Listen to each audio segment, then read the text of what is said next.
Hello बच्चों, कैसे हो आप सभी। उम्मीद करता हूँ आप सब लोग अच्छे होंगे। मैं राहुल पंचाल आपका फिर से स्वागत करता हूँ आपके अपने यूट्यूब चैनल पर।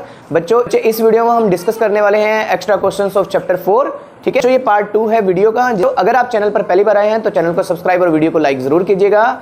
अगर आपको ये कंटेंट अच्छा लगता है तो अपने फ्रेंड्स के साथ ज़्यादा से ज़्यादा शेयर कीजिएगा ताकि वो भी इन कॉन्सेप्ट्स को सीख सकें। तो चलिए वीडियो को स्टार्ट करते हैं। तो बच्चों, टाइप 5 के जो क्वेश्चंस हैं वो एज बेस्ड आपके पास रहने वाले हैं। आपकी स्क्रीन पे क्वेश्चन आ रहा होगा, इसमें आपको क्या करना है उसको देखिए। इसमें a girl is twice as old as her sister. इसका मतलब क्या है कि एक गर्ल है और उसकी सिस्टर के बारे में बात हो रही है। ठीक है, तो हम क्या करते हैं, एक गर्ल को, जो फर्स्ट गर्ल है, हम उसको एक्स मान लेते हैं क्योंकि उसकी एज हमें नहीं पता है। तो हम यहाँ पे क्या करते हैं, लेट एज ऑफ गर्ल हमने मान लिया एक्स ईयर्स की है वो। ठीक है, तो उसकी सिस्टर कितनी होगी, ये प्रेजेंट एज की बात हो रही है, तो present age of her sister. तो सिस्टर की एज कितनी होगी, वो कह रहा है a girl is twice as old as her sister. इसका मतलब है अगर ये गर्ल एक्स ईयर की है तो सिस्टर कितनी की हो जाएगी बेटा, सिस्टर हो जाएगी 2x, यानी कि 2 गुना हो जाएगी।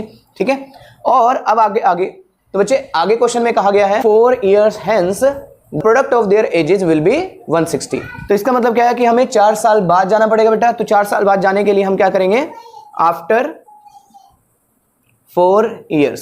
तो 4 साल के बाद एज ऑफ गर्ल क्या हो जाएगी बेटा, इसको आप देखिए, एज ऑफ गर्ल हो जाएगी x + 4 और एज ऑफ सिस्टर क्या हो जाएगी बेटा, वो भी 2x + 4 हो जाएगी। अब इसको समझ लीजिए, थोड़ा नोट्स बना लीजिएगा कि जब भी आपके पास हैंस वर्ड आ जाए, लेटर वर्ड आ जाए, ठीक है, या आफ्टर वर्ड आ जाए जहां पे एजेस के बेस पे कोई क्वेश्चन पूछा जाएगा, तो आप एज में हमेशा प्लस करेंगे। ठीक है, और अगर वर्ड आ जाए एगो, ठीक है, एगो वर्ड आ गया, या बिफोर वर्ड आ जाता है, ठीक है, बिफोर वर्ड आ गया, या लास्ट वर्ड आ जाता है बेटा, तो ऐसे वर्ड्स जहां आ जाए तो वहां पे आपको प्रेजेंट एज में सब्ट्रैक्ट करना है, माइनस करना है। इस चीज का आपको ध्यान रखना है। अब आपको क्या करना है बेटे, अब आपको यहां पे क्या क्वेश्चन में कहा गया कि जो प्रोडक्ट है इनकी दोनों की एजेस का वो कितना हो जाता है, 160 हो जाता है। इसका मतलब है अगर हम अकॉर्डिंग टू क्वेश्चन चले तो क्या बन जाता है, x + 4 product of her girl and, और उसकी जो सिस्टर है उनका, अगर ये सिस्टर है उसका दो प्रोडक्ट हम करें तो आंसर आता है 160। अब इसको सिंप्लीफाई करना है, एक क्वाड्रेटिक इक्वेशन आएगी, उसको सॉल्व करना है, x की वैल्यू निकालनी है। ठीक है, तो इस तरह से एज बेस्ड क्वेश्चंस को आप बेटे सॉल्व कर सकते हो। ठीक है, अब इसको कैसे सॉल्व करें, तो यहां पे आप देखेंगे x को हम मल्टीप्लाई करें इन सब के साथ, तो x को मल्टीप्लाई करें 2x + 4 और +4 करेंगे 2x + 4 के साथ इक्वल टू 160। अब इसको सिंप्लीफाई करें तो हमारे पास आ जाता है बेटा, x को इसके साथ करेंगे तो 2x², फिर x को 4 के साथ करेंगे 4x, प्लस 4 को 2x के साथ करें 4 × 2 = 8x, और 4 को 4 के साथ करें 4 × 4 = 16 इक्वल टू 160। अब इसको सिंप्लीफाई करें तो आपके पास देखो, इन दोनों को सॉल्व करेंगे पहले, 2x² प्लस इन दोनों को प्लस करेंगे क्योंकि दोनों प्लस के हैं, +16 इक्वल टू 160। हम इस 160 को लेफ्ट में ले आते हैं ताकि प्रॉपर क्वाड्रेटिक बन जाए, 2x² + 12x और +16 - 160। तो आप इन दोनों को माइनस करेंगे बेटा तो आपके पास वैल्यू कितनी आएगी, देखो यहाँ पे 2x² + 12x - 144, यहाँ पे ये आ जाएगा आपके पास। अब आपको क्या करना है बेटा, देखो यहाँ पे 2, यहाँ पे भी 2 और यहाँ पे भी 2 कॉमन लिया जा सकता है, तो हम 2 को कॉमन ले लेते हैं। तो देखिए हमारे पास क्या बनेगा बेटा, तो जब हम 2 को कॉमन लेते हैं तो अंदर बचेगा x। देखो इसमें से या तो आप कॉमन, अगर आपको कॉमन लेना आता है बहुत अच्छी बात है, नहीं तो आप 2 से सबको डिवाइड करते हुए लिखते चले जाइए। तो यहाँ पे आ जाएगा 6x माइनस ये बन जाएगा 7 2, ठीक है, इक्वल टू 0। अब आपको ये देखो 2 जो मल्टीप्लाई में डिवाइड में जाएगा और आपकी प्रॉपर क्वाड्रेटिक इक्वेशन रह जाएगी x² 2x, ये तो ये आपकी क्वाड्रेटिक इक्वेशन है। कि अब आपको क्या करना है बेटा, इसमें मिडिल टर्म स्प्लिटिंग लगानी है, या आप डायरेक्ट क्वाड्रेटिक फॉर्मूला से भी इसको सॉल्व कर सकते हो। ठीक है, तो हम इसमें मिडिल टर्म ही लगा सकते हैं, आराम से बन जाएगा। कैसे, तो यहाँ पे आप देखिए बेटे कि आप फर्स्ट को लास्ट से मल्टीप्लाई कराएंगे तो आपके पास आएगा -72, और इसके दो फैक्टर होते हैं 12 6 × 72, और आप देखिए यहाँ पे बेटे इनको हमें क्या बनाना है, प्लस का 6 बनाना है, तो ये प्लस का और ये माइनस का, साथ में लगा देंगे x, तो ये बन जाएगा 1x² + 12x - 6x - 72 equal to 0। अब यहाँ पे फटाक से जल्दी से कर सकते हैं इसको, x कॉमन ले लिया, x + 12 आ गया, और यहाँ पे -6 कॉमन आता है, बाकी का x + 12 भी आ जाएगा।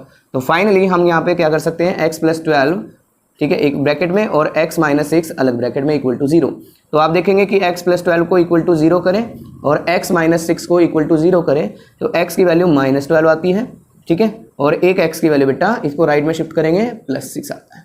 तो आप ध्यान से देखें बेटे कि एज कभी भी नेगेटिव नहीं होती है, तो यहाँ पे हमारे पास जो x की नेगेटिव वैल्यू है बेटा उसको नेगलेक्ट करेंगे और this is the value of x, ठीक है। तो एज ऑफ गर्ल कितनी हो जाएगी हमारे पास 6 ईयर हो जाएगी, और एज ऑफ हर सिस्टर कितनी हो जाएगी, अगर हम 6 को 2 से करेंगे तो 12, ठीक है। तो इस तरह से बेटे आप इन क्वेश्चंस को अटेम्प्ट करेंगे। आपके स्क्रीन पे कुछ क्वेश्चंस आ रहे हैं, इसका स्क्रीनशॉट ले लीजिए और आपको इनको सॉल्व करना है बेटे, ठीक है, और साथ ही कमेंट भी जरूर कीजिएगा इनके आंसर्स को, ठीक। नेक्स्ट टाइप के जो क्वेश्चन है आपकी स्क्रीन पे क्वेश्चन आ रहा होगा जो एरिया बेस्ड रहेगा, ये टाइप 6 के क्वेश्चन है। इस तरह के क्वेश्चन आपको प्रैक्टिस करना है, ठीक है। अब इस क्वेश्चन में देखिए क्या कहा गया है कि आपका जो डायगोनल है वो 60 मीटर ज्यादा है आपकी शॉर्टर साइड से, जो एक रेक्टेंगुलर शेप में है। तो सबसे पहले हमें क्या करना है, जो हमारा फील्ड है उसको रेक्टेंगल शेप में हम यहाँ पे बना लेते हैं। ये हमारी लेंथ होती है, ये ब्रेड्थ होती है, और डायगोनल ये होता है, ये हमारा डायगोनल कैपिटल D लिख लेते हैं इसको, ठीक है।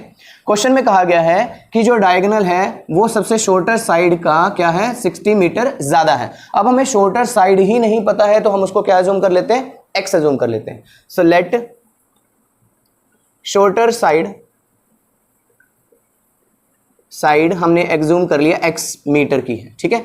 तो उसका डायगोनल कितना होगा बेटा, डायगोनल जो क्वेश्चन के अकॉर्डिंग हम वही चल रहे हैं, तो वो डायगोनल क्या है 60 मीटर ज्यादा है, ये x होगा, तो ये जो डायगोनल है ये क्या होगा x प्लस 60 हो जाएगा, यानी कि 60 ज्यादा है, तो हम यहाँ पे 60 ऐड कर लेते हैं इसमें, ठीक है, ये मीटर हो गया। ओके, अब आगे देखिए क्वेश्चन में क्या कहा गया, its longer side is 30 metre more than shorter side. इसका मतलब क्या है कि इसकी जो लेंथ है, ये वाली जो लेंथ है ये इस शॉर्टर साइड से 30 मीटर ज्यादा है, लॉन्गर साइड ज्यादा ही होती है, तो x प्लस 30 हो जाएगा। इसका मतलब जो है कि लेंथ मेरी कितनी हो चुकी है बेटे, इस केस में लेंथ हो चुकी है x plus 30। Okay, I hope आपको क्लियर हो गया होगा।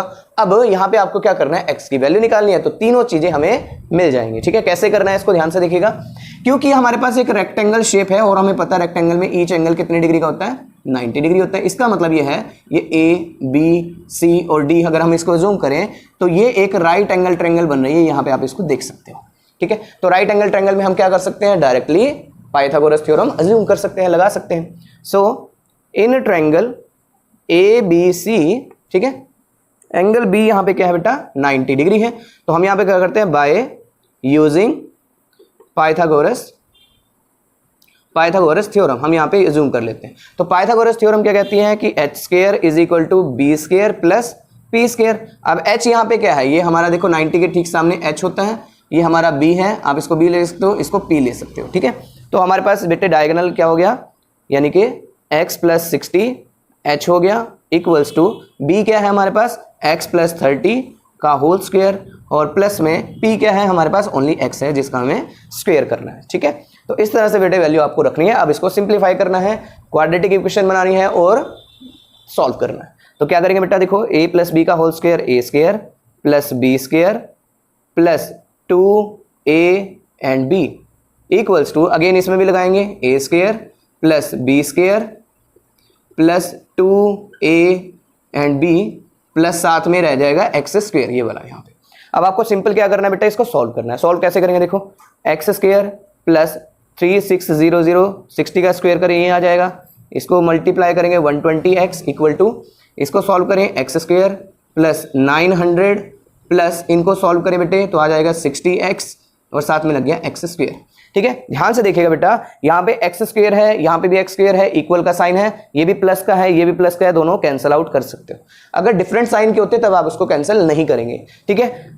ओके, अब आपको क्या करना है, अब आपको इनको सिंप्लीफाई करना है। देखो हमारे पास यहाँ x स्क्वायर बचा हुआ है, तो इन दोनों को हम राइट में शिफ्ट कर लेते हैं इक्वल के, तो देखो इधर 0 बचेगा, यहाँ पे जो बचा हुआ है उसको यहाँ लिख लेते हैं। पहले x स्क्वायर वाली वैल्यू को लिखते हैं x स्क्वायर, फिर x वालों को लिखते हैं, एक तो ये है यहाँ पे 60x, ठीक है। ये देखो 120 प्लस का है, राइट में गया तो ये क्या हो जाएगा माइनस का 120x, ठीक है। उसके बाद देखो क्या बचा हुआ है, कांस्टेंट, यानी कि 900 बचा हुआ है, और इधर से लेफ्ट से जब 3600 राइट में जाएगा तो ये माइनस का 3600 रह जाएगा, ओके, यहाँ पे 0 रह जाएगा। अब इसको सॉल्व करें, देखो x स्क्वायर, देखो x वाली टर्म को x वाली टर्म के साथ सॉल्व करेंगे तो आएगा माइनस का 60x, ठीक है। और इन दोनों को फर्दर सॉल्व करें तो क्या आएगा आपके पास माइनस 2700, ओके बच्चे, तो इस तरह से आपके पास एक प्रॉपर क्वाड्रेटिक इक्वेशन बनेगी। इसमें आपको क्या करना है, मिडिल टर्म स्प्लिटिंग लगानी है, या आप अगर इसको नहीं निकाल सकते तो आप डायरेक्टली क्वाड्रेटिक फॉर्मूला से भी इसको सॉल्व कर सकते हो। ठीक है, चलिए मैं आपको इसको करके दिखाता हूं कि क्वाड्रेटिक फॉर्मूला से कैसे सॉल्व करते हैं। ठीक है, देखिए तो क्वाड्रेटिक से कैसे करना हमें पता है, we know x equal to minus of B plus minus under root B square minus 4ac upon 2a, ये वैल्यू होती है। तो यहाँ पे देखो ध्यान से कि a क्या है मेरे पास, a यहाँ पे 1 है, ठीक है। b यहाँ पे चेक करेंगे तो b आपके पास मिलेगा माइनस का 60, ठीक है। और c आप देखें तो c आपको मिलेगा माइनस 2700, ये आपके पास c आ गया बेटा, ठीक है। तो a b c की वैल्यू आपको जस्ट इस फॉर्मूले में पुट करनी होती है, ये करना होता है। तो कैसे करें, देखो माइनस ऑफ b, एक माइनस ये है बेटा और एक माइनस b वाला यहाँ पे देखो, ये b की वैल्यू है minus 60 plus minus under root b का स्क्वायर करना है, यानी कि माइनस 60 का स्क्वायर आपको करना है, फिर माइनस 4 इंटू a क्या है आपके पास, देखो a 1 है और c ये है, तो 1 मल्टीप्लाई माइनस 2700, ये अंडर रूट में है, और नीचे क्या आ जाएगा 2a का मतलब 2 मल्टीप्लाई 1, ये x की वैल्यू आ जाएगी डायरेक्टली।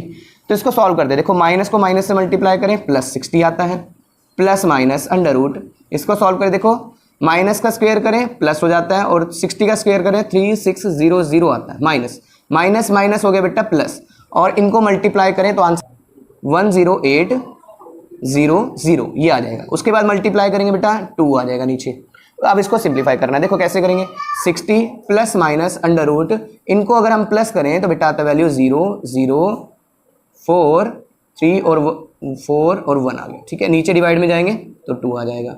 अब देखिए यहाँ पे स्क्वायर रूट कैसे निकालते हैं, आपको सिंपल पता है, देखो 2 0 है तो 2 0 की 1 0 बाहर आ जाएगी, प्लस माइनस करें 1 0 बाहर आ जाएगी, और 144 का स्क्वायर क्या होता है, वो ये किसका स्क्वायर होता है बेटा 12 का होता है, और नीचे आ गया 2, ठीक है। तो अब आपके पास यहाँ पे वैल्यू आ चुकी है। अब आपको सिंपल काम करना क्या है, एक बार इसको प्लस में रखना है और एक बार इसको माइनस में रखना है, और आपके पास वैल्यू आ जाएगी, ठीक है। चलिए मैं इसको आगे सॉल्व करके दिखाता हूँ, आप चाहे तो बेटा इसका स्क्रीनशॉट ले सकते हो। बेटा यहाँ पे x की वैल्यू है आपके पास, इसको आगे आपको फर्दर सॉल्व करना है, तो मैं इसको यहाँ दोबारा लिख लेता हूँ 60 प्लस माइनस 120 अपॉन 2। तो एक बार मैं x की वैल्यू जो है वो प्लस के साथ लिखूंगा, मतलब ये वाला प्लस यहाँ पे आ जाएगा, और एक बार कोमा लगा के मैं यहाँ पे इसको माइनस में लिख लूंगा ऐसे करके 120 अपॉन 2, ठीक है। तो अब मैं इसको सॉल्व करूँ तो इन दोनों को प्लस करेंगे 180 आ जाता है, डिवाइड बाई 2 करें, कट करें तो आंसर आ जाता है 90। तो आपके पास x की वैल्यू है बेटा 90। एक तो ऐसे आप निकाल सकते हो, दूसरा इसमें आ जाइए, इसमें आप क्या करेंगे, इन दोनों को माइनस करेंगे, माइनस 60 आएगा, डिवाइड बाई 2 करेंगे, कट करेंगे तो 30 आएगा, इसका मतलब एक वैल्यू है माइनस 30 जो x की वैल्यू। तो आपको पता है कि जो वैल्यू है वो नेगेटिव में हम नहीं यूज़ करते, क्योंकि ना तो ब्रेड्थ ना लेंथ और ना डायगोनल कभी नेगेटिव में आते। तो आपके पास जो बेटे वैल्यू आई थी, यानी कि जो ब्रेड्थ थी वो आपके पास x थी, जो लेंथ थी वो आपके पास x प्लस 30 थी, और जो डायगोनल था बेटा वो x प्लस 60 था, ठीक है। आपने पीछे देखा होगा। अब आपको यहाँ पे सिंपल x की वैल्यू पुट करनी है, तो आपको सभी वैल्यू मिल जाएंगे। देखो b की वैल्यू क्या है, x है, तो यानी कि 90 आ गया, इसको हम यूज़ कर रहे हैं। उसके बाद लेंथ को अगर आप देखें तो इसमें 30 प्लस करोगे तो आपके पास वैल्यू कितनी आएगी बेटा, 90 प्लस 30 करोगे तो वैल्यू आएगी 120, ठीक है, मीटर। और लास्ट में अगर आपको डायगोनल निकालना होगा तो डायगोनल भी आप निकाल सकते हो। तो क्या करेंगे, 90 प्लस 60 आप करेंगे तो आपके पास आंसर आएगा 150। इस तरह से बेटे आप इन वैल्यूज़ को फाइंड आउट कर सकते हो, ठीक है।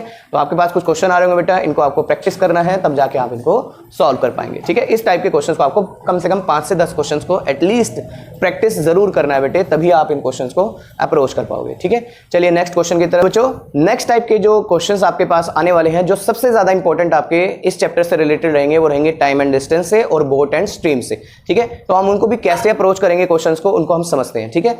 सबसे पहले आपको स्पीड और टाइम के बीच में जो रिलेशन है वो आपको पता होना चाहिए, ठीक है। तो इन दोनों के बीच में रिलेशन आपको पहले भी मैंने पिछली वीडियो में बताया है कि speed is equal to distance upon time होता है बेटे। यहां से हम कोई भी वैल्यू को चाहते हैं अपने अकॉर्डिंगली उसको मैनेज कर सकते हैं। अगर मुझे टाइम चाहिए होगा तो मैं टाइम को ऊपर ले जाऊंगा और स्पीड को नीचे कर दूंगा, तो t is equal to distance upon speed हो जाएगा। ऐसे क्वेश्चंस को बेटे हम इजिली टाइम के बेसिस पे सॉल्व कर सकते हैं, ठीक है। जैसे आपके पास स्क्रीन पे क्वेश्चन आ रहा होगा, इसमें आप देखिए कि आपको यहाँ पे स्पीड को फाइंड आउट करना है। यहाँ पे एक ट्रेन है जो ट्रेवल कर रही है 360 kilometre at a uniform speed, ठीक है। तो हम यहाँ पे एज्यूम करते हैं, मान लीजिए आपके पास एक ट्रेन है बेटे, और वो ट्रेन जो है वो ए से बी तक जाती है, यहाँ तक जाती है, और ये मेरी ट्रेन है, लेट्स से, ठीक है, ये मेरी ट्रेन है, पीछे से आ रही है।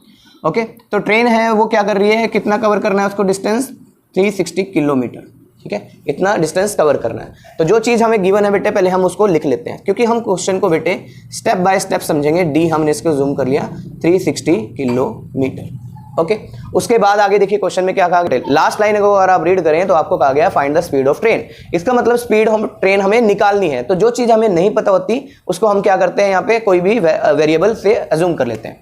So let speed of train हमने अज्यूम कर लिया, वो क्या है, x किलोमीटर पर आवर, ठीक है। तो अगर मुझे इसको टाइम निकालना होगा कि टाइम, ये मैं आपको समझा रहा हूं कि अभी जब कुछ चेंज नहीं हुआ है क्वेश्चन में, तो ये केस 1 आप इसको अज्यूम करिएगा, हम इसको केस के बिहाफ पे करेंगे। केस 1 ये है कि डिस्टेंस जो है वो 360 किलोमीटर है, स्पीड हमें नहीं पता थी तो हमने इसको x मान लिया। अब कितना टाइम इस ट्रेन को लगेगा a से b तक पहुंचने में, तो टाइम टेकन हम यहाँ पे यूज कर रहे हैं। तो टाइम टेकन कैसे निकलेगा, देखो यहाँ पे मैंने अभी जस्ट आपको समझाया कि डिस्टेंस अपॉन स्पीड अगर हम कर दें तो हमारा टाइम निकल जाता है। तो यहाँ पे हम डिस्टेंस अपॉन स्पीड को यूज करेंगे। तो डिस्टेंस है मेरे पास 360 और स्पीड है मेरे पास x किलोमीटर, ठीक है। तो ये मेरे पास टाइम टेकन आ गया आवर्स में, इसको कैलकुलेट कर लेते हैं। ये क्वेश्चन नंबर 1 हम अज्यूम कर लेते हैं। ये बेटे वो पार्ट है जिसमें अभी कोई चेंज नहीं हुआ है क्वेश्चन में। जो चीज हमने निकालनी थी वो हमने x अज्यूम कर लिया, जो गिवन थी वो हमने लिख दिया, ठीक है। अब आपको क्या करना है, अब केस 2 पे चलते हैं। केस 2 का मतलब है अब हमें आगे का क्वेश्चन को रीड करना है। तो आगे का क्वेश्चन क्या कहता है उसको समझिए। क्वेश्चन में कहा गया कि अगर इस ट्रेन की स्पीड को हम 5 किलोमीटर ज्यादा तेजी से दौड़ाना शुरू करें तो आपको 1 घंटा कम लगेगा, ठीक है। इसका मतलब क्या हुआ कि आपको यहां पे स्पीड को, जो ट्रेन की स्पीड है उसको अब आपको तेज करना है, बढ़ाना है उसको। तो बढ़ाने का मतलब क्या हुआ, अभी ट्रेन की स्पीड कितनी है, अभी ट्रेन की स्पीड है x kilometre. So new speed कितनी हो जाएगी, अकॉर्डिंग टू क्वेश्चन चले, न्यू स्पीड ऑफ ट्रेन कितनी हो जाएगी बच्चा, x + 5 किलोमीटर हो जाएगी। ओके, ठीक है। अच्छा, डिस्टेंस कितना कवर करना है, डिस्टेंस तो उतना ही है ना, 360, जहां से a से b तक ही जाना है उसको। तो यानी कि डिस्टेंस यहां पे कितना है, जो d है वो तो सेम ही है ना, वो है 360 किलोमीटर। अब मुझे एक बात बताइए कि अब इसको टाइम कितना लगेगा, ठीक है। अब इसका जो टाइम टेकन है ये हम t1 मान लेते हैं जो पहले था। अब न्यू टाइम आया है, जो न्यू टाइम है, टाइम टेकन बाय ट्रेन, वो कितना होगा बेटा, अब इसको t2 अज्यूम कर लेते हैं हम, लेट्स से ये t2 है। तो अब इसको टाइम कितना लगेगा, वही स्पीड, डिस्टेंस अपॉन स्पीड हम करेंगे। तो डिस्टेंस कितना है, 360 है, और टाइम कितना, और स्पीड कितनी है, x + 5 किलोमीटर। ये इक्वेशन नंबर 2 आ जाती है बेटे आपके पास। ओके, ये भी आवर्स में टाइम आया। अब मुझे एक बात बताइए, जो चीज सबसे ज्यादा तेजी से चलेगी, अब इसको चाहे ट्रिक समझ लीजिएगा चाहे अंडरस्टैंडिंग से समझ लीजिएगा। देखो यहां पे क्या हुआ, अगर मैं स्पीड को बढ़ा दूं तो मुझे टाइम कम लगेगा। इसका मतलब आप मुझे ये बताइए कि इक्वेशन 1 ने ज्यादा टाइम लिया या इक्वेशन 2 ने ज्यादा टाइम लिया, ठीक है। जो ज्यादा तेजी से जाएगा वो तो टाइम कम लेगा। इसका मतलब ये है कि ये कम टाइम लेगी और ये ज्यादा टाइम लेगी, ठीक है। और इन दोनों के टाइम का जो गैप है क्वेश्चन में वो कितना दे रखा है, 1 आवर दिया हुआ, 1 घंटा कम टाइम लेगी। इसका मतलब क्या हुआ कि ये जो t1 है और ये जो t2 है, इन दोनों के बीच का जो गैप है वो कितना है, 1 आवर का है, ठीक है। इसका मतलब अकॉर्डिंग टू क्वेश्चन अगर हम चले तो t1 - t2 करना है बेटा, ठीक है। और कितने घंटे का टाइम है वो गैप, 1 आवर का, ठीक है। एक तो आप ऐसे समझ सकते हो, अब जस्ट आपको वैल्यू पुट करनी है। अब मैं आपको थोड़ा ट्रिक समझाता हूं, ठीक है। वो ट्रिक क्या है, पहले हम इनकी वैल्यू पुट करते हैं। देखिए 360 upon x minus 360 upon x + 5 = 1 hour आ रहा है। अब यहाँ पे ट्रिक क्या है, ध्यान से समझिएगा। आपको ये 2 फ्रैक्शंस यहाँ पे दे रखे हैं, आप इसको फ्रैक्शन समझिए। जिस फ्रैक्शन का डिनोमिनेटर, ध्यान से सुन लीजिए, जिस फ्रैक्शन का डिनोमिनेटर छोटा होता है वो फ्रैक्शन उतनी ही बड़ी होती है, ठीक है। एग्जांपल समझिए, अगर मैं यहाँ पे बोलूँ कि 5/2 है और इधर लिख दिया मैंने 5/3, तो आप देखिए इसका डिनोमिनेटर छोटा है, इसका डिनोमिनेटर बड़ा है, तो इसका मतलब ये फ्रैक्शन आपकी बिग होगी और ये फ्रैक्शन आपकी स्मॉल होगी। इसको आप समझ लीजिए, समझ आ गई मेरी बात, ठीक है। तो आप देखिए यहाँ पे डिनोमिनेटर क्या है, x है, और यहाँ पे x + 5 है, यानी कि ये बड़ा हो गया। तो इसका मतलब क्या है, जिस फ्रैक्शन का डिनोमिनेटर बड़ा होगा वो फ्रैक्शन हमेशा छोटी होगी। तो बड़े फ्रैक्शन में से ही हम छोटे फ्रैक्शन को माइनस करेंगे तो आंसर कितना आएगा, +1 आएगा, ठीक है। तो आप ऐसे भी समझ सकते हो। अब आपको क्या करना है बेटा, इनको प्रॉपर क्वाड्रेटिक इक्वेशन में सेट करना है और एक इसको सॉल्व कर लेना है। ठीक है, अब सॉल्व कैसे करेंगे, ये ऐसे वाले क्वेश्चंस टाइप 3 के हैं, मैंने आपको समझाए थे, पहले आपको उनको अच्छे से प्रैक्टिस करना है, तब आप बेटे वर्ड प्रॉब्लम को इजीली सॉल्व कर पाएंगे। क्योंकि बहुत बच्चे क्वेश्चंस में इक्वेशंस तो बना लेते हैं, लेकिन ये वाले पार्ट को फिर आगे सॉल्व करने में प्रॉब्लम होती है, तो इसको ध्यान से करिएगा। ठीक है, चलिए इसको आगे फर्दर सॉल्व करते हैं। यहाँ पे आपको क्या करना है बेटा, इन दोनों का एलसीएम लेना है, इसको हम ब्रैकेट में डाल लेते हैं, तो ये हो गया x इंटू एक्स प्लस 5। ठीक है, ऐसे हम तो पहले आपको क्या करना है बेटे, इन दोनों को एलसीएम लेना है, यहाँ पे एलसीएम ले लिया हमने।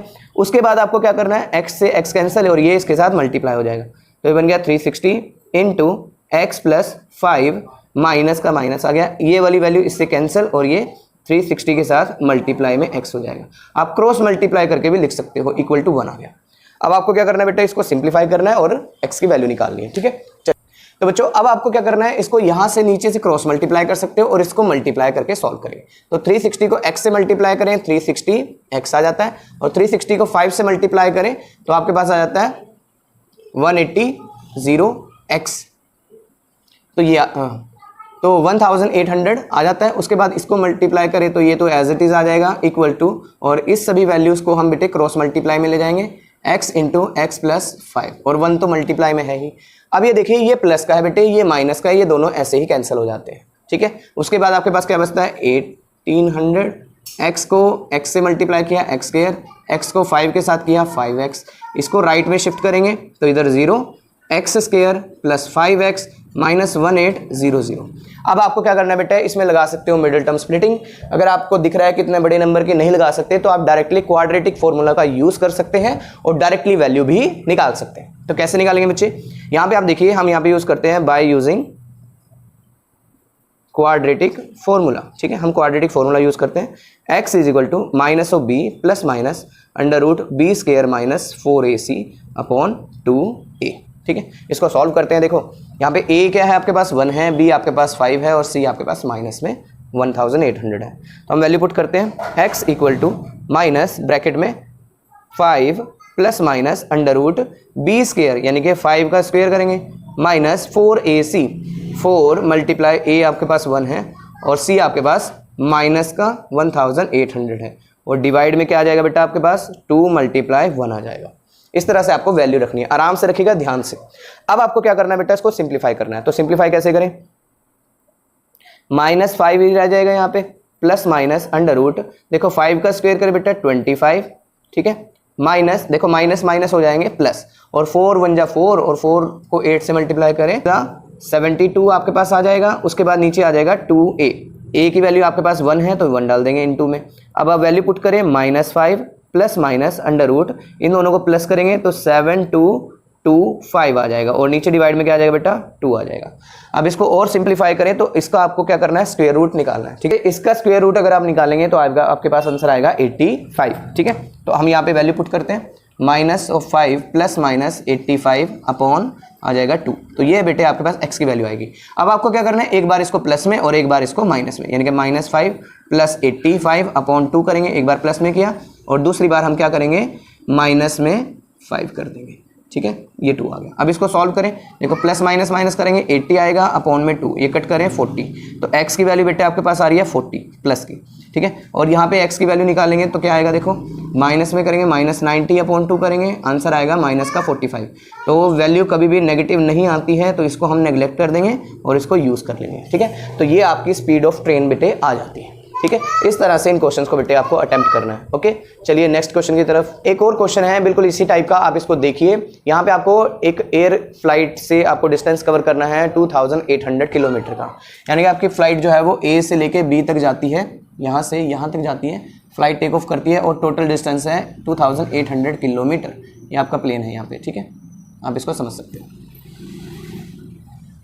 क्वेश्चन में कहा गया कि अगर बैड वेदर की वजह से उसकी जो एयरक्राफ्ट की जो स्पीड है बेटे उसको थोड़ा सा रिड्यूस कर दिया गया है, कम कर दिया गया है, आराम से चल रही है वो, तो उसकी एवरेज स्पीड को रिड्यूस कर दिया गया है बाय 100 किलोमीटर। उस फ्लाइट को अपने डेस्टिनेशन तक पहुंचने में 30 मिनट्स ज़्यादा टाइम लग जाता है। ऑब्वियसली जब हम स्पीड को कम करेंगे तो हमें टाइम ज़्यादा लगेगा वहां तक पहुंचने में। ठीक है, तो आपको ओरिजिनल स्पीड ऑफ फ्लाइट यहाँ पे निकालना है, ड्यूरेशन निकालना है। इसका मतलब क्या है कि हमें जो डिस्टेंस गिवन है बेटा वो कितना है, यहाँ पे उसको एज्यूम करिए, डिस्टेंस है 2800 किलोमीटर, ठीक है। और हमने लेट कर लिया, लेट स्पीड ऑफ फ्लाइट हमने मान लिया x किलोमीटर पर आवर की स्पीड से वो चल रही है, ठीक है। यहां तक बात समझ आ गई। तो टाइम कितना लगेगा उसको, मैंने बताया था टाइम के बेसिस पे क्वेश्चन हो जाते हैं। तो टाइम टेकन यानी कि जब कुछ भी चेंज नहीं हुआ था तो टाइम t1 था, तो डिस्टेंस अपॉन स्पीड करेंगे हम यहाँ पे, तो आएगा 2800 अपॉन x। ये आपकी इक्वेशन 1 आ जाती है जब कोई चेंज नहीं आया था। ये केस 1 है आपका, ठीक है। अब केस 2 को समझते हैं। केस 2 में कहा गया कि बैड वेदर की वजह से उसकी स्पीड को 100 किलोमीटर पर आवर कम कर दिया गया है, रिड्यूस कर दिया गया है। इसका मतलब अभी स्पीड कितनी थी, x थी, तो न्यू स्पीड अब कितनी हो जाएगी रिड्यूस करने के बाद, न्यू स्पीड ऑफ फ्लाइट कितनी हो जाएगी, न्यू स्पीड ऑफ फ्लाइट कितनी हो जाएगी, x माइनस 100 हो जाएगी। स्पीड को कम कर दिया गया है, x minus 100 kilometre per hour हो गया। और जो टाइम और डिस्टेंस तो सेम ही है, यहाँ पे डिस्टेंस तो सेम ही रहेगा, जहाँ से उसको टेक ऑफ किया और लैंड करना है वहाँ पे डिस्टेंस सेम है, तो 2800 किलोमीटर ही है। अब उसके बाद यहाँ पे अब जो टाइम लगेगा, टाइम टेकन, वो कितना लगेगा बेटा, यानी कि t2 जो है वो कितना होगा 2800 अपॉन x माइनस 100, ये आ जाएगा, ठीक है। ये t2 आ गया। अब वो कह रहे हैं कि इन दोनों टाइम t1 और t2 में जो गैप आया है वो कितने का है, 30 मिनट्स का है। इन दोनों के बीच का जो गैप है वो कितना है, 30 मिनट्स का है, ठीक है। तो मिनट्स को भी हम क्या करेंगे, कन्वर्ट करेंगे। तो यहाँ पे जो टाइम गैप है, टाइम गैप जो है वो कितना दे रखा है बेटा, 30 मिनट्स का दे रखा है। तो हमें तो आवर्स में यहाँ पे टाइम को कैलकुलेट किया हुआ है, तो हम इसको क्या करते हैं 30/60 कर लेते हैं, तो ये आवर्स में कन्वर्ट हो जाता है। अगर कट करें तो शॉर्ट में बन जाएगा 1/2 आवर्स बन जाएगा, ठीक है, आधा घंटा बन जाएगा। अब आपको क्या करना है, अब आपको इनमें गैप ढूंढना है, ठीक है। अब मैंने फिर वही बताया था आपको पीछे कि आपको देखना है कि कौन सी फ्रैक्शन बड़ी है, कौन सी फ्रैक्शन छोटी है। आप यहाँ पे ध्यान से देखिए, यहाँ पे हमारे पास एक t1 है और एक t2 है। तो यहाँ पे फ्रैक्शन में देखिए, यहाँ पे जो डिनोमिनेटर है छोटा कौन सा है, ये वाला है कि ये वाला है, ऑब्वियसली ये वाला छोटा होगा क्योंकि ये x है और इसमें से x में से कुछ वैल्यू कम कर दी गई है। इसका मतलब ये फ्रैक्शन जो है इसका डिनोमिनेटर छोटा है, इसका डिनोमिनेटर बड़ा है, इन दोनों के बीच का जो गैप है वो 1/2 है। इसका मतलब है हम यहाँ पे क्या करेंगे, अकॉर्डिंग टू क्वेश्चन चले तो t2 माइनस t1 करेंगे और आंसर आएगा 1/2 आएगा, ठीक है। ये सबसे इंपॉर्टेंट पार्ट है इस क्वेश्चन का, जिसमें फ्रैक्शन सबसे बड़ी रहेगी, उसमें से छोटी को हम माइनस करेंगे। तो अब क्या करेंगे, 2800 अपॉन x माइनस 100 और माइनस में क्या करेंगे 2800 अपॉन x इक्वल टू 1/2। अब इसको क्या करेंगे, प्रॉपर क्वाड्रेटिक इक्वेशन में सेट करेंगे और वैल्यू फाइंड आउट करेंगे, ठीक है। तो क्या करते हैं, देखो इसको हम थोड़ा अलग अप्रोच से करते हैं। देखो 2800 सेम है, इसको हम कॉमन ले लेते हैं। 2800 को कॉमन ले लिया, यहाँ पे बचेगा 1/x माइनस 100 और इधर बचेगा 1/x। हम यहाँ पे 2800 को क्या करेंगे, राइट साइड में शिफ्ट करेंगे, डिवाइड में क्रॉस मल्टीप्लाई करके चला जाएगा, ठीक है। तो हमारे पास वैल्यू क्या आएगी बेटा, देखो 1/x माइनस 100 और minus 1/x equal to 1/2 multiply 2800, ये आ जाएगी। अब इसको एलसीएम लेके प्रॉपर सॉल्व करेंगे हम। तो वैल्यू कितनी आएगी, देखो इन दोनों को एलसीएम लिया, x into x minus 100 LCM आ जाता है। और फर्दर सॉल्व करें बेटा, क्रॉस मल्टीप्लाई भी आप डायरेक्टली कर सकते हो। तो वैल्यू आ जाएगी देखो x माइनस 100 और इक्वल टू इन दोनों को मल्टीप्लाई करें 1, ये आ जाएगा, ठीक है। अब देखो बाहर माइनस है तो अंदर के साइन चेंज हो जाते हैं, इसको बड़े ध्यान से करिएगा बेटा, ये सबसे इंपॉर्टेंट पार्ट है। माइनस x माइनस माइनस हो जाएगा प्लस 100 और डिवाइड में आ जाएगा आपका x इंटू एक्स माइनस 100 और x से x कैंसिल हो जाएगा क्योंकि प्लस है एक माइनस में है, इक्वल टू 1/5600, ठीक है। अब इसको फर्दर आगे सॉल्व करते हैं बेटा। 5600 इंटू 100 करें और इक्वल टू में ये राइट साइड में चला जाएगा, x इंटू एक्स माइनस 100 आ गया। अब इसको सॉल्व करें तो 5600 इक्वल्स टू, और इसको सॉल्व करें तो ये आ जाएगा बेटा x² माइनस 100x आ जाएगा, ठीक है। उसके बाद ये राइट में शिफ्ट होगा तो x² minus 100x minus 560000 equal to 0 आ जाएगा। अब इतने बड़े में आपको क्या करना है, यहाँ पे आप मिडिल टर्म स्प्लिटिंग भी लगा सकते हो। कैसे लगा देंगे, तो आप इतने बड़े नंबर्स को मत देखिए, आप सिर्फ इतना देखिए, ठीक है। आप 56 है और ये 100 है, तो हम क्या करेंगे, हम इन दोनों में जो इसके फैक्टर हैं 56 के, उसके फैक्टर देखिए। तो 56 के फैक्टर क्या होते हैं बेटा, 8 7 जा 56 होते हैं। और आप देखें अगर मैं इन दोनों को 100 से, क्योंकि यहाँ पे 4 zeros है तो 100 लगाएं, इन दोनों के बीच का जो गैप है बेटा वो कितना आ रहा है, 100 आ रहा है। तो आप इस तरह से क्वेश्चन को अप्रोच कर सकते हो। अब आपको क्या करना है, यहाँ पे 1x², हमें 100x बनाना है, तो माइनस का 800x कर लेते हैं और प्लस का 700x कर लेते हैं। -56000 इक्वल टू 0। अब फर्स्ट 2 में जो कॉमन आ रहा है उसको हम कॉमन ले लेते हैं, और लास्ट 2 में मैंने आपको बताया था इसको हम बाहर ले लेंगे +700 को, और एज इट इज इस ब्रैकेट को यहाँ पे लिख देंगे। ठीक है, उसके बाद आप देखेंगे तो x - 800 एक आ जाता है, और आपके पास x + 700 दूसरा आ जाता है, इक्वल टू 0 है ही हमारे पास। अब आपको क्या करना है, x की वैल्यू आपको मिल जाएगी, एक तो 800 मिल जाएगी, इसको राइट में शिफ्ट करेंगे इक्वल के, और एक आपके पास x की वैल्यू -700 आ जाएगी। तो माइनस में कभी वैल्यू x की आती नहीं है, क्योंकि स्पीड कभी नेगेटिव होती नहीं है। तो आपके पास x की वैल्यू कितनी आ गई बेटा, 100। ठीक है, इसका मतलब क्या है कि आपकी जो ओरिजिनल जो स्पीड होगी बेटे ट्रेन फ्लाइट की, वो कितनी होगी बेटा, 800 km/h होगी। और आपको क्या पूछा था, ड्यूरेशन पूछी थी, यानी कि टाइम पूछा था। तो जो टाइम टेकन था हमारा, जो t1 था, जो टाइम टेकन था बेटे हमारा वो कितना था, जो t1 था वो कितना था, 800, वो कितना था बेटे, 2800/x था। x की वैल्यू हमारे पास यहाँ पे आ चुकी है 800, तो हम वैल्यू पुट करें तो ये हमारे पास बन जाता है 2800/800। 2 0 से 2 0 कट करें और इसको हम प्रॉपर टाइम में कन्वर्ट करें तो कितना आता है, ध्यान से देखिए। अगर हम इसको कट करें 8 3 = 24 आ जाता है। ठीक है, इसका मतलब क्या है कि 3 आवर्स का बचा और बाकी कितने बचे, 4 बचा हुआ है। ठीक है, 24 और 28 में 4 का गैप है, इसका मतलब 40 मिनट्स।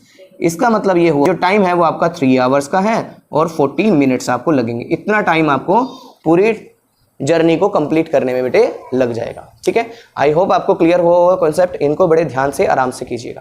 ठीक, तो नेक्स्ट लास्ट टाइप के जो आपके पास क्वेश्चन है वो है बोट एंड स्ट्रीम से रिलेटेड। बहुत इंपॉर्टेंट क्वेश्चन होते हैं, आपको सबसे ज्यादा इनको भी प्रैक्टिस करना है। तो सबसे पहले हम इसके बेसिक कॉन्सेप्ट को जान लेते हैं कि बेसिक कॉन्सेप्ट क्या कहते हैं। ठीक है, मान लीजिए आपके पास एक तालाब है, आप ऐसा समझ लीजिए आपके पास एक पॉन्ड है जिसमें आपकी जो बोट है वो इस तरह से यहाँ पे बनी हुई है। ठीक है, ये बोट है अभी स्टिल वाटर में, यानी कि पॉन्ड में है अभी हमारे पास, तो इसको हम बोलेंगे स्टिल वाटर।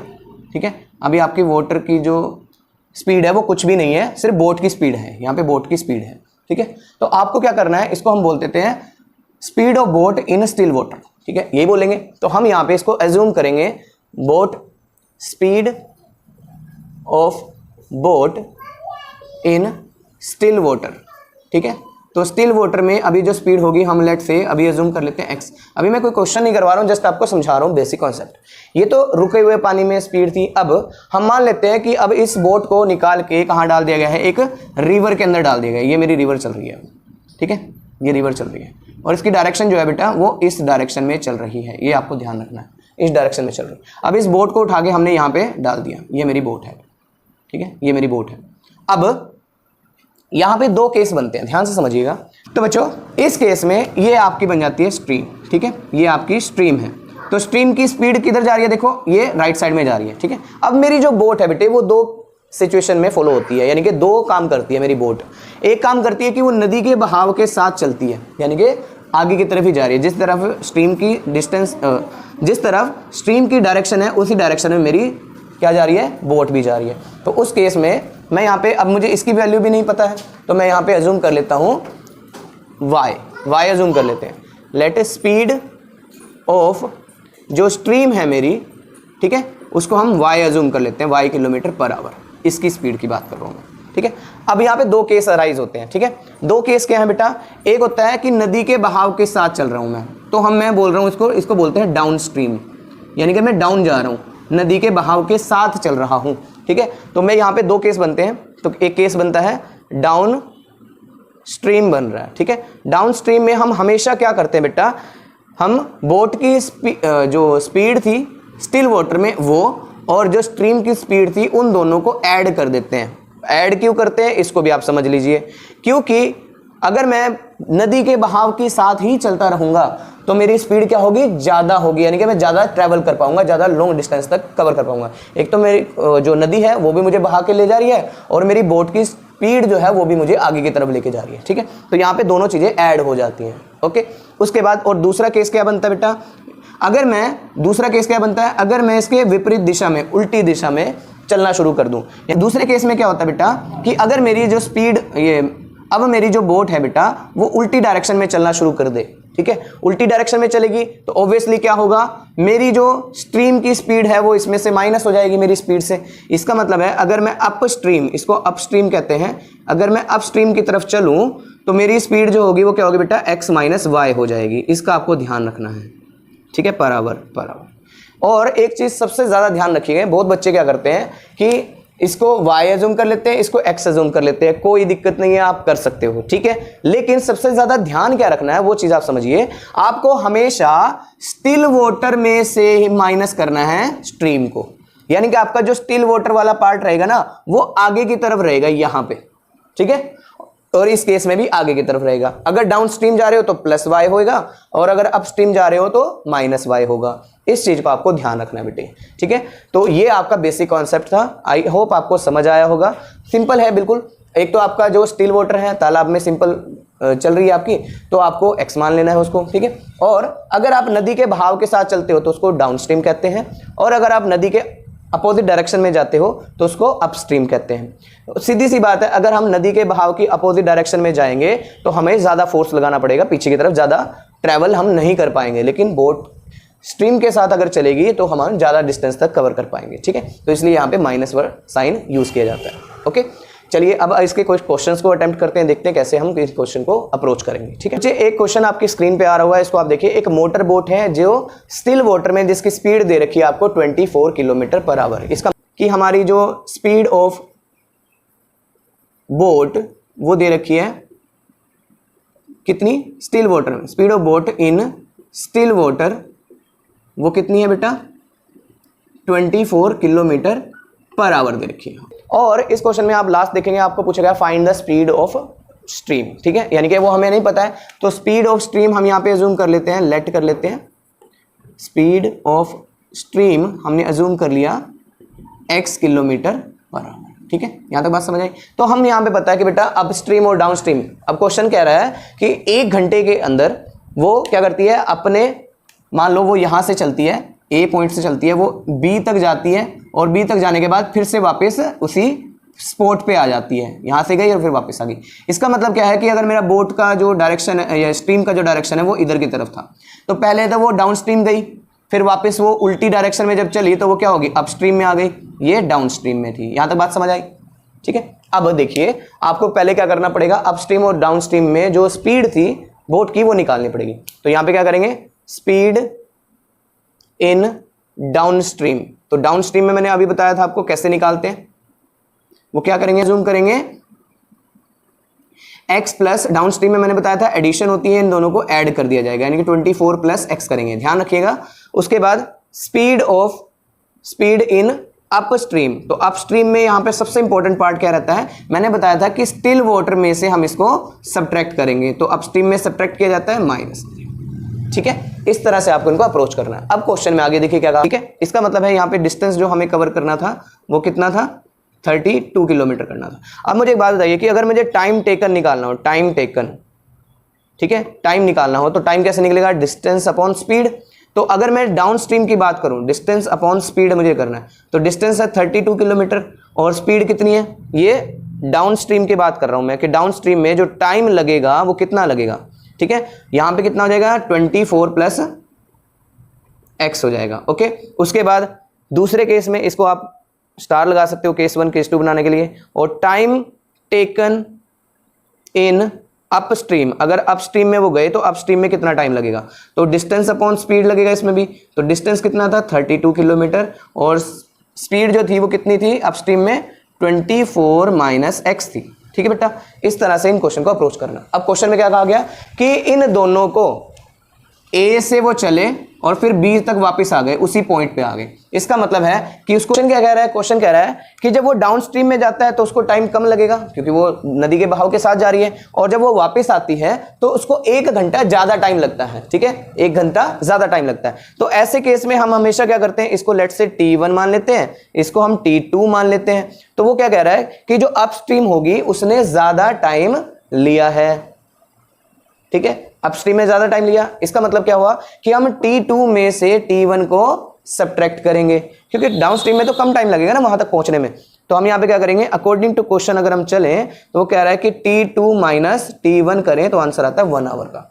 ठीक है, अब इसको सिंप्लीफाई करेंगे तो आपके पास वैल्यू आएगी 32 upon 24 minus x minus 32 upon 24 plus x equal to 1। ठीक है बेटा, तो ये वैल्यू आ गई। अब आपको क्या करना है, इसको सिंप्लीफाई करना। 32 हम यहाँ पे कॉमन ले लेते हैं, 1 upon 24 minus x minus 1 upon 24 plus x equal to 1 आ जाता है। ये 32 उधर जाके क्रॉस मल्टीप्लाई हो जाएगा और इनको भी हम सॉल्व कर लेंगे एलसीएम लेके। तो ये बन जाता है, देखो इन दोनों को अगर एलसीएम लें तो बन जाता है 24 माइनस एक्स और एक बन जाता है 24 प्लस एक्स। ठीक है, इक्वल टू ये 32 इधर क्रॉस करके 1 अपॉन 32 बन जाता है।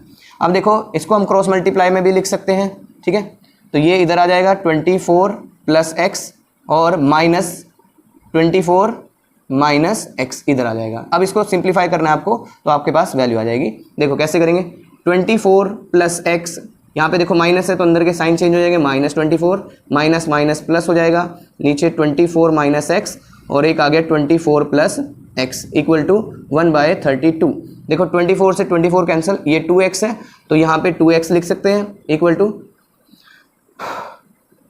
अपॉन 24 माइनस एक्स और इधर 24 प्लस एक्स। ठीक है, और इक्वल टू में वैल्यू कितनी है 1/32। अब इसको क्रॉस मल्टीप्लाई करें बेटा तो आप देखिए यहाँ पे a minus B a plus B की आइडेंटिटी यूज हो रही है तो हम वो भी लगा सकते हैं। तो ये देखो इधर क्रॉस मल्टीप्लाई करके 64x हो जाएगा और इसको हम आइडेंटिटी यूज करें तो a square minus B square बन जाता है। तो इसको सिंप्लीफाई करें तो देखो क्या बन रहा है, 64x इक्वल टू 24 का स्क्वायर करें। उसके बाद आपको क्या करना है, इसको लेफ्ट में शिफ्ट कर लेंगे। देखो एक्स स्क्वायर को लेफ्ट में लेके आएंगे, प्लस का हो जाएगा, ये प्लस का है माइनस का हो जाएगा, प्लस का 64 एज इट इज एक्स है माइनस 576 इक्वल टू 0। तो ये बेटे आपके पास एक क्वाड्रेटिक इक्वेशन आ गई है। इसमें आपको क्या करना है, इसमें आपको या तो आप मिडिल टर्म स्प्लिटिंग लगाइए या फिर क्वाड्रेटिक फॉर्मूला लगा के इसको सॉल्व कर सकते हैं। जो आपके पास x की वैल्यू आएगी वो आपका फाइनल आंसर होगा। ठीक है बच्चे, तो इस तरह से इन क्वेश्चंस को अप्रोच करना है। अगर आपको समझ नहीं आया वीडियो को एक बार फिर से देखिए, तब आपको अच्छे से कॉन्सेप्ट क्लियर हो जाएगा बेटे। ठीक है, तो बच्चों आई होप आपको ये कॉन्सेप्ट क्लियर हुए होंगे। जितने टाइप के क्वेश्चंस मैंने कराए हैं एटलीस्ट 5 to 10 क्वेश्चंस आपको इनको प्रैक्टिस करने हैं, डिफरेंट क्वेश्चंस को। और अगर आपको ये कंटेंट अच्छा लगा है बेटे, वैल्यूएबल है, आप प्रैक्टिस कर रहे हो, तो आप प्लीज़ चैनल को सब्सक्राइब और वीडियो को लाइक ज़रूर कीजिएगा और अपने फ्रेंड्स के साथ ज़रूर शेयर कीजिएगा ताकि वो भी इस कॉन्सेप्ट को बच्चे अच्छे से सीख पाएँ।